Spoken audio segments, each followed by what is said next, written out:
Então vamos lá, vamos falar um pouquinho sobre aluguel primeiro, porque muitas pessoas, a maioria das pessoas que chegam alugando antes de comprar.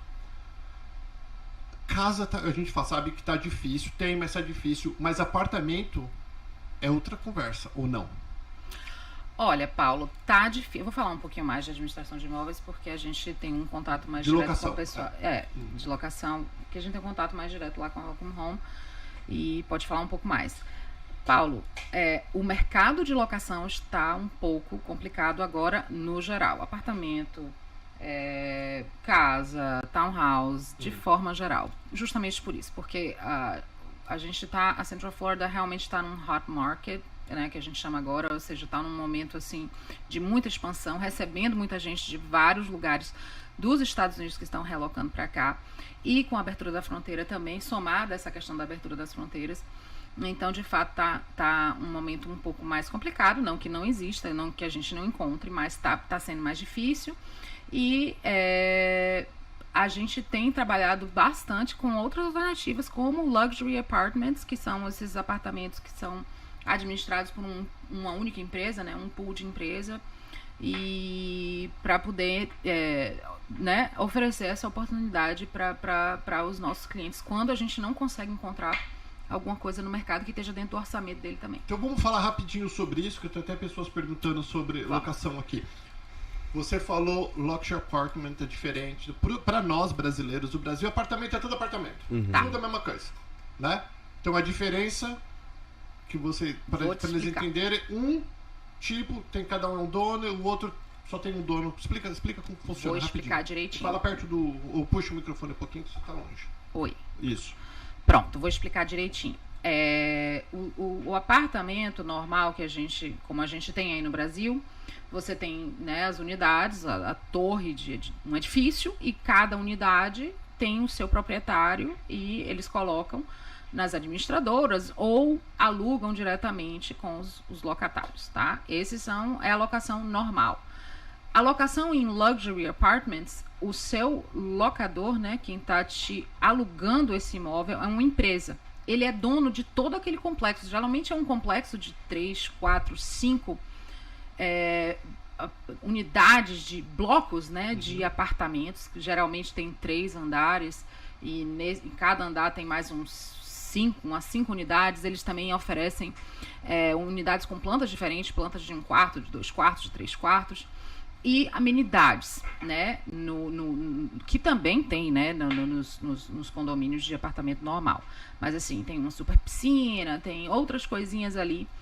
E geralmente o processo de aplicação e de aprovação é um pouco mais facilitado. E para a primeira moradia, no mercado que a gente está agora, tem sido uma alternativa quando a gente não encontra uma opção, né, de uma administradora ou de um proprietário que está com o produto no mercado. Tem uma pergunta. Desculpa, pode falar, Helena. Não. Você falou alguma coisa? Não, eu ia só complementar assim que essa parte da gente ter mais um produto de apartamento disponível para aluguel é que muitas pessoas que vêm do Brasil já moram em apartamentos e eles estavam sonhando de chegar aqui e morar numa casa, né? Para ter a sensação de morar numa casa. Muita gente é assim. Eu lembro que a maioria das pessoas que eu converso que está com aluguel, querendo alugar, quando eu falo, tem apartamento, apartamento não quero, já quero sair de apartamento, né? Então, tem muito isso. Mas assim, como uma coisa que você está começando, né? Você está reiniciando, você está recomeçando sua vida e você está sendo ditado pelas regras de mercado, pela procura, pela demanda. E às vezes a gente precisa se readaptar, né, no sonho. Agora a gente fala, você, o pessoal está perguntando se consegue alugar, por exemplo, por 4 meses, 3 meses. Você trabalha com administração de casa de passeio. Isso. Óbvio que deve ser um pouco mais caro, mas existe, tipo assim, se eu conversar com você, conversa com o dono, eu tô querendo ficar uns 3 meses, ou vai querer me enfiar a faca que não estivesse indo na Disney. Nossa, enfiar a faca. Olha a delicadeza da criança.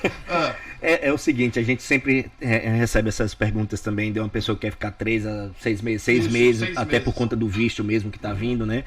E, olha, eu queria uma casa que fosse 6 meses. Ela disse, ok, tem as casas de férias, mas eu não queria pagar o valor das férias, entendeu? Eu queria num contrato como se fosse de anual. Sendo que tem as diferenças. Num contrato anual, você vai alugar uma casa sem mobília, sem energia, sem água, né? Sem nada, né? Então, assim, e tem que fazer um contrato de 1 ano. Na casa de férias é diferente. Você está pegando a casa toda mobiliada, com energia, com água. Então, os valores são diferentes.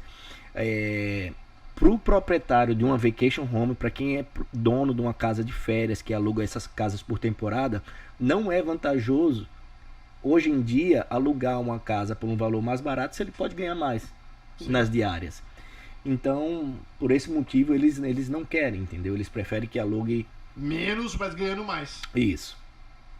E quais são as opções para quem tem só 6 meses? Muito difícil. Às vezes nesses apartamentos que a Clarice falou, que é o Luxury Apartments, que é administrado por uma só administradora, você consegue com 7 meses. 7 meses. Porém, ainda tem que pagar. É mais caro alugar por 7 meses. O imóvel não tem mobília, né, também. Então, complica. Agora, vai, não vai. Um grupinho de WhatsApp com os corretores, alguém tem um interessado ali, eu tenho um apartamento imobiliário que é só por 6 meses. Acontece, né? Não é impossível. Mas é bem raro, viu, Paulo? As pessoas precisam se planejar. Isso é uma coisa que a gente fala com muita frequência. É preciso se planejar quando você toma uma decisão como essa, pesquisar bem, ver todas as opções, encontrar quais são as soluções. Existem algumas soluções às vezes a gente atende para um cliente ou outro alguns apartamentos que são considerados business apartments, né? Que justamente quando você está numa transição assim, ou então você está aqui a trabalho por um tempo mais curto, mas é super mais caro. Então é preciso se planejar. Não dá para vir aqui na doida, né? É uma coisa bem, enfim, é uma mudança de vida, é um projeto que envolve uma série de fatores e precisa planejar antes. Então a coisa se não encontra o que quer, pega o que tem até conseguir o que. Eu tive um caso também de uma família que sonhava em ter uma casa com piscina e demorou pra gente achar uma casa com piscina, que era, se não me engano, quase $4.500 a casa. O aluguel. Mas naquela empolgação tava tudo ótimo e queria, entendeu? Quando deu 3 meses que viu que a brincadeira era outra, que além do aluguel ainda tinha energia, a água, tinha parcela do carro que comprou, não sei o que, saiu, teve que quebrar o contrato, perdeu os 2 meses de depósito que tinha dado e foi para uma townhouse menor, sem piscina. Então, planejamento é tudo. A pessoa não pode se empolgar, né? Porque eu quero pegar uma casa top, não sei o quê. Porque eu sei, a pessoa sai do Brasil, tem um conforto, mas aqui a realidade é outra. Aqui o dólar é R$6, né? Então, quando você... chega, né? Principalmente, tá trazendo reais. Exato. Então, você tem que se planejar, porque não é só o aluguel. Tem várias outras coisas que vai ter, né? Que vai agregar na sua vida na América, né? E me fala aí, continuando antes de eu quero passar também sobre compra, mas falando de aluguel ainda. As pessoas que chegam sem documento que eu falo assim, que não tem seguro social, né? Pessoas que chegam com passaporte para alugar, quais são as dificuldades que ele tem? Sem trabalho, tipo, vou começar, porque olha que interessante, eu vou começar minha vida aqui, só que eu preciso de um lugar para morar antes de conseguir trabalho, antes de conseguir escola. Eu acho, Paulo, que isso vai em linha com o que a gente estava conversando aqui, né? Tem que haver esse planejamento, tem que fazer uma pesquisa realmente, né?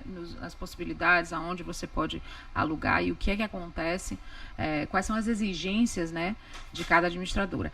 É muito individual. Tem administradora que exige passaporte com visto de estudante, tem administradora que não, um visto de turista é suficiente. Tem administradora que não pega se você não tiver social, tem administradora que pega. A nossa administradora, a Welcome Home Property Management, aceita qualquer pessoa que chegue que esteja, né, com uma documentação regular, não precisa ter visto específico, mas que esteja regular aqui com o seu passaporte, a gente aceita. É claro que o valor que a gente vai te cobrar, né, que a gente vai usar, né, como caução para a segurança do nosso cliente, né, que coloca o imóvel para administrar com a gente, vai variar da análise que a gente vai fazer financeira a sua condição financeira. Então a gente vai variar de 1, 2, 3 aluguéis para poder a gente dar essa segurança para o nosso cliente, mas a gente pega. Vai depender muito da administradora, não tem como a gente, não tem uma regra específica. Os luxury apartments, como eu falei para vocês, em geral, não tem problema de fazer somente com passaporte. Tem uma pergunta bem interessante. Eu aluguei, vou dar um exemplo. Eu aluguei uma casa de 4 quartos. Tá. Mas eu só preciso de 3. Eu tenho um quartinho que eu ia fazer o escritório, mas acabei não... E eu quero colocar um amigo ali dentro para me ajudar na locação. Sublocar. Sublocar. Essa pergunta é exatamente que ele... Eu posso? Não posso? Ou se posso? Todo mundo que mora na casa, a administradora tem que saber qual que é a regra. A regra, de forma geral, todo mundo precisa saber, todo mundo que está na casa precisa ser informada à administradora. Você geralmente tem que fazer um adendo no contrato para incluir uma terceira pessoa, tá? Para que isso fique tudo. Mas não fica mais caro, mais barato, fica a mesma coisa. Fica a mesma coisa. Mas para que fique formalizado e legalizado e, como a gente fala aqui, em termos de cobertura de seguro, etc, etc, essa pessoa tem que estar devidamente declarada e aparecer no contrato como um colocatário, né? E sem falar também que quando a pessoa vai alugar uma casa, né, tem que preencher uma aplicação, a gente chama de aplicação, né, com um formulário com todas as informações. Você paga por isso. E existe até um background check, né, que é para checar a pessoa. Puxar a capivara do vagabundo. Exato. É isso que eu ia falar também, sobre cada adulto da casa tem que aplicar individualmente. Maior de 18 Não é anos. só o pai de família ou só a esposa. Não, tem que aplicar todos os adultos da casa. Isso.